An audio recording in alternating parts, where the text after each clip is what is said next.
घुसी हुई है। आज डीजीपी की नियुक्ति हुई तो कांग्रेस वाले विरोध कर रहे हैं। क्या ये सरकार चलाएंगे? ये सरकार नहीं चला रहे हैं, ये बंदर का नाच नचवा रहे हैं। ये हाल झारखंड को पूरे देश में बदनाम करके रख दे रहे हैं। ये कांग्रेस, जेएमएम और राजद के आदिवासी और मूलवासी के लिए सिर्फ ठगने का कार्य कर रही है, सिर्फ लूटने का कार्य कर रही है। आज दरोगा के साथ थाना में आप जाके देखिए, जमीन का ब्रोकर बैठे रहते हैं। सीओ को जमीन का ब्रोकर अपने मोटरसाइकिल में, अपने 4 व्हीलर में घुमाते रहते हैं। कभी रघुवर दास की सरकार में ये सब नहीं हुआ। रघुवर दास की सरकार में जनता की तूती बोलती थी और अफसर दरोगा जी के बीच में पिंटू कौन है? तो ये सरकार है जो कभी स्थानीय लोगों का भला करने की दिशा में कार्य नहीं कर रही है। सिर्फ बड़े बड़े वादे करती है कि मैं 1932 का खतियान लागू करेंगे। आपने विधानसभा में जब बिल लाए तो भारतीय जनता पार्टी के सभी विधायकों ने आपको समर्थन दिया कि भाई ठीक है, बिल लाइए, बिल लागू कीजिए। हर एक राज्य का डेमो। जोहार, नमस्कार, आदाब। आज हमारे बीच जो शख्स देख रहे हैं ये भारतीय जनता पार्टी के किसान मोर्चा के उपाध्यक्ष अमरनाथ चौधरी जी हैं। हम जानने का प्रयास करेंगे झारखंड में जो नियुक्ति पत्र हेमंत सोरेन ने जी दिए, बाहरी को 17 को बाहरी को नियुक्ति पत्र दिए और 11 को झारखंड को दिए। क्यों झारखंड के आदिवासी की सरकार अपने आप को कहते हैं? क्या कितना दूर ये सही है, हम जानने का प्रयास करेंगे। सर नमस्कार। नमस्कार। ये जो वर्तमान में सरकार है हेमंत सोरेन जी की, इन्होंने जब चुनाव लड़ा था कि मैं झारखंड में जब सरकार बनाऊंगा तो मैं 1932 का खतियान लागू करूंगा और स्थानीय लोगों को रोजगार दूंगा और मेरी सरकार में 5 लाख युवाओं को मैं नौकरी दूंगा और जिनको मैं नौकरी नहीं दूंगा वो पोस्ट ग्रेजुएट को मैं 7,500 रुपया और ग्रेजुएट को 5,000 रुपये बेरोजगारी भत्ता के रूप में देंगे। आज तक सरकार एक कदम नहीं चल पाई उस घोषणा में और ये सरकार बोली थी कि हम हर स्तर से स्थानीय लोगों का बेरोजगारी को दूर करेंगे, लेकिन अभी सरकार नगर निगम में बहाली की है। नगर निगम विभाग में आप देखे होंगे कि देश के अन्य प्रदेशों के लगभग लोगों की बहाली हुई है, जबकि झारखंड के लोगों की अपेक्षाकृत बहाली नगण्य है। इसके पहले रघुवर दास जी ने जो बहाली की थी पूर्ववर्ती सरकार, उसमें लगभग स्थानीय युवाओं का नौकरी हुआ था। उस दृष्टिकोण से हेमंत जी की सरकार जो कहते हैं मैं स्थानीय हूँ, आदिवासी हूँ, झारखंड का हित में काम करूँगा, आज तक एक भी काम इन्होंने झारखंड के हित में नहीं किया है।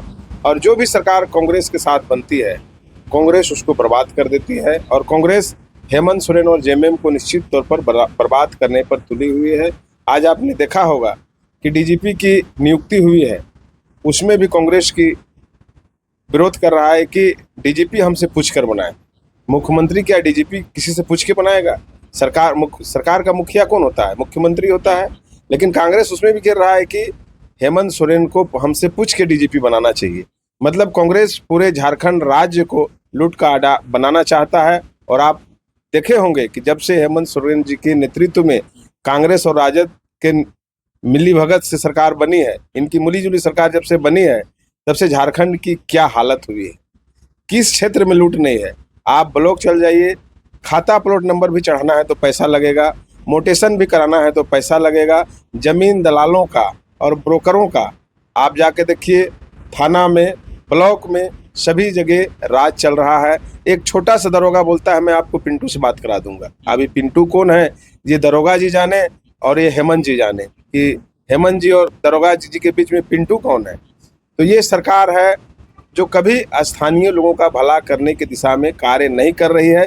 सिर्फ बड़े बड़े वादे करती है कि मैं 1932 का खतियान लागू करेंगे।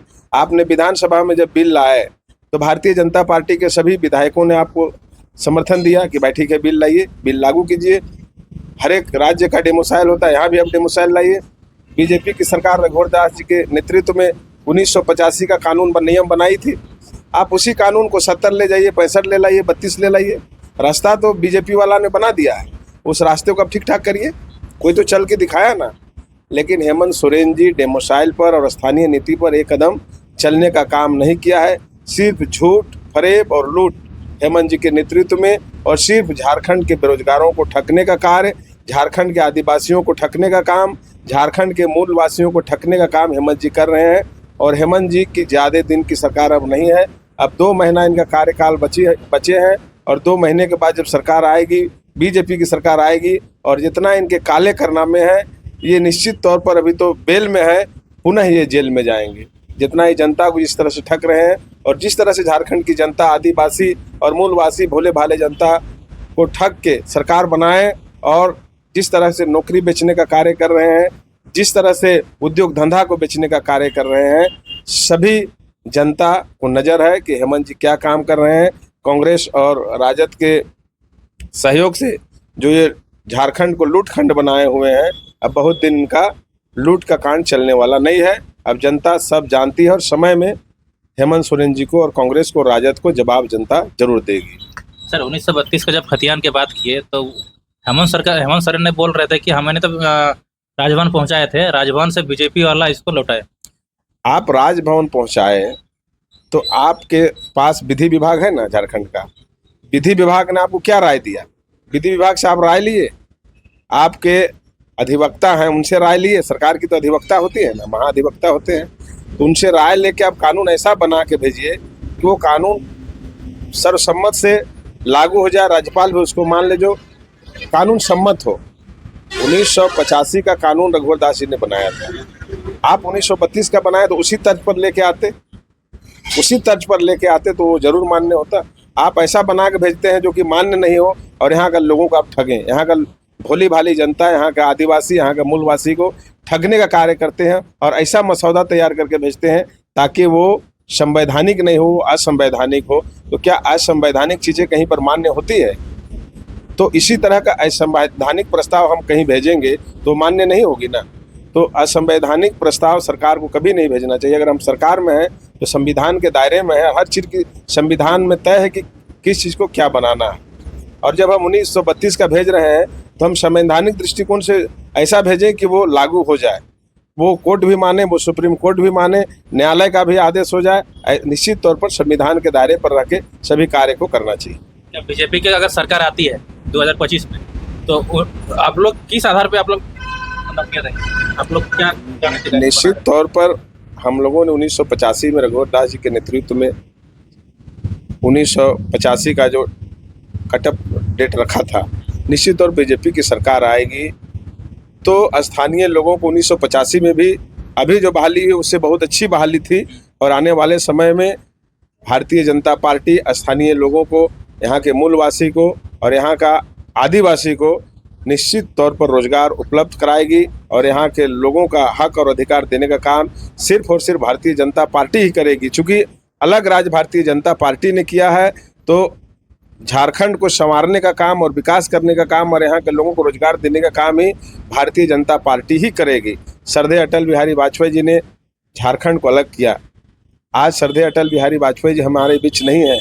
आज जो झारखंड का हाल हेमंत सोरेन जी किए हैं, निश्चित तौर पर उनकी आत्मा रोती होगी कि जिस झारखंड को हमने अलग किया, जिस झारखंड हरा भरा राज्य को हमने अलग किया कि वहाँ के जनता खुशहाल रहें, वहाँ के आदिवासी, वहाँ के मूलवासी खुशहाल रहें, आज यहाँ के आदिवासी और मूलवासी रो रहे हैं। तो निश्चित तौर पर उनको जिस वास्तव में सर झारखंड के जो आदिवासी मूलवासी लोग हैं उन लोग बोलते हैं कि रघुवर की सरकार हेमंत से बढ़िया था। निश्चित तौर पर उन्होंने नियुक्ति बहुत बढ़िया से की है, नियुक्ति भी बहुत बढ़िया से की है। झारखंड के लोग बहुत बीडीओ बने, बहुत सीओ बने, बहुत थाना प्रभारी बने, बहुत शिक्षक बने और बहुत से लोग कोऑपरेटिव विभाग में अधिकारी बने और अन्य विभागों में भी रघुवर जी के नेतृत्व में झारखंड के आदिवासी और मूलवासी को नौकरियां मिली है। हमारे यहाँ से ही अधिकतर लोग आपका शिक्षक में और दरोगा में लोगों की बहाली हुई है जो आज काफ़ी खुशहाल है। हालांकि उसमें +2 में कुछ बाहरी लोग आप लोग का नियुक्त किया। निश्चित तौर पर कुछ लोगों का हुआ है, क्योंकि 1945 का जो कटअप मार्क डेट था 1985 के बाद जो लोग झारखंड में आए तो कुछ लोग उसमें आए। निश्चित तौर पर इसको मैं नकार नहीं सकता हूं, लेकिन उसमें सुधार करने की संभावना थी। और जब हेमंत जी जो शिबू सोरेन के बेटे हैं, जो खतियानी सरकार है, ये सरकार किस मुगालते में फंसी हुई है? ये क्या कर रही है झारखंड के लिए, झारखंड के आदिवासी के लिए, मूलवासी के लिए सरकार क्या कर रही है? जो विशुद्ध रूप से मूलवासी और आदिवासी की सरकार है झारखंड में, ये सरकार क्या कर रही है आदिवासी और मूलवासी के लिए? सिर्फ ठगने का कार्य कर रही है, सिर्फ लूटने का कार्य कर रही है। आज दरोगा के साथ थाना में आप जाके देखिए, जमीन का ब्रोकर बैठे रहते हैं। सीओ को जमीन का ब्रोकर अपने मोटरसाइकिल में, अपने फोर व्हीलर में घुमाते रहते हैं। कभी रघुवर दास की सरकार में ये सब नहीं हुआ। रघुवर दास की सरकार में जनता की तूती बोलती थी और अफसर हर बात सुनते थे। आज ट्रांसफार्मर जलता है तो एक नया ट्रांसफार्मर नहीं मिलता है। हम लोग बीजेपी के छोटा कार्यकर्ता थे, सुबह फोन करते थे तो शाम में ट्रांसफार्मर लगता था। आज सांसद 2 बार 3 बार फोन करते हैं तो ट्रांसफार्मर महीनों दिन में लगती है। अभी ओरमांझी का चितनबारी का ट्रांसफार्मर 2 सांसद लोकसभा और राज्यसभा दोनों ने जीएम से बात की, उसके बाद महीना दिन बाद ट्रांसफार्मर लगा। तो ये वो भी रिपेयरिंग ट्रांसफार्मर लगा। तो ये है हेमंत जी की सरकार। और वो थी रघुवर जी की सरकार, जो हम लोग इसे कार्यकर्ता जीएम को फोन करते थे सुबह में तो शाम 4 बजे तक ट्रांसफार्मर लगती थी। वो थी रघुवर दास की सरकार। एक भी नक्सलवाद उग्रवाद सब लता में घुस गए थे। आज जैसे हेमंत जी आए सभी बाहर आ गए। अभी आपने देखा होगा खलारी में 10 दिन पहले 7 गोली कॉन्ट्रैक्टर का मुंशी को लगा, वो स्पॉट डेथ कर गया वहां पर। अभी तक एक भी नक्सलवाद जो हत्या किया वो नहीं पकड़े गए। सरकार क्या कर रही है? सरकार कहाँ घुसी हुई है? आज डीजीपी की नियुक्ति हुई तो कांग्रेस वाले विरोध कर रहे हैं। क्या ये सरकार चलाएंगे?